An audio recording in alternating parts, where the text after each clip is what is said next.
Fit بال کے کھیل سے گہری دلچسپی رکھنے والے شائقین قطر میں ہیں تاکہ ورلڈ کپ کو خود اپنی آنکھوں سے دیکھ سکیں اور اپنے ملک کی ٹیم کی حوصلہ افزائی کر سکیں، لیکن بہت سے لوگوں کا کہنا ہے کہ انہیں مناسب قیمت والے ٹکٹ حاصل کرنے میں دشواری کا سامنا ہے۔ ارجنٹائن پولینڈ کے میچ کے ٹکٹ کے لیے وہ $800 مانگ رہے تھے، فیفا نے جس کی قیمت $70 رکھی تھی۔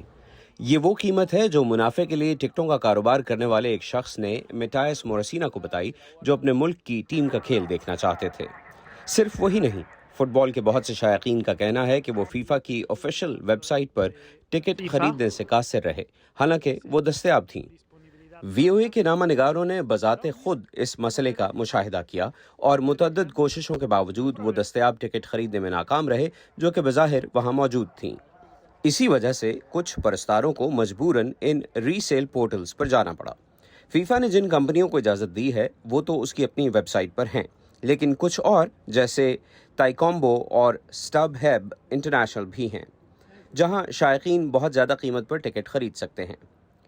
میچ پر منحصر ہے، مگر ایک ٹکٹ $1000 تک بھی ہو سکتا ہے، جو اصل ٹکٹ کی قیمت سے 6 یا 7 گنا زیادہ ہے۔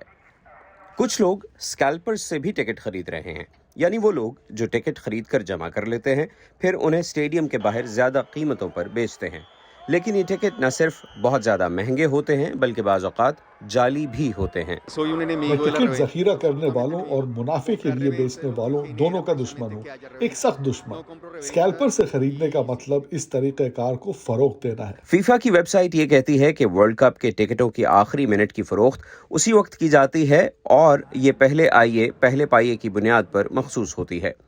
گو کہ شائقین کا کہنا ہے کہ یہ مایوس کن ہے۔ بہت سے لوگ اعتراف کرتے ہیں کہ وہ اپنی ٹیموں کو سپورٹ کرنے کے لیے سرکاری قیمت سے کہیں زیادہ رقم ادا کرنے کو بھی تیار ہیں۔ بالکل، اس سے کوئی فرق نہیں پڑتا، وہ جو بھی مانگے ہم ادا کر دیں گے اور اپنی ٹیم اور عرب دنیا کی مدد کے لیے جائیں گے۔ اور زیادہ قیمتیں خواتین پرستاروں کے اس گروپ کو نہیں روک سکیں، جن سے ہم نے کینیڈا کے خلاف مراکش کی جیت کے بعد بات کی تھی۔ مراکش باشندوں نے مراکش کے لیے ادائیگی کی۔ ہم اس میچ کی حمایت پر بہت خوش ہیں۔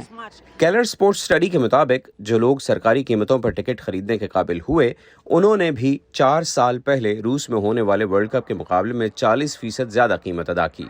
رپورٹ میں کہا گیا ہے کہ قطر میں ہونے والے یہ اب تک کے ورلڈ کپ کے مہنگے ترین گیمز ہیں۔ ایکوپو لوئیزی کے ساتھ محمد عاطف، وائس آف امریکہ۔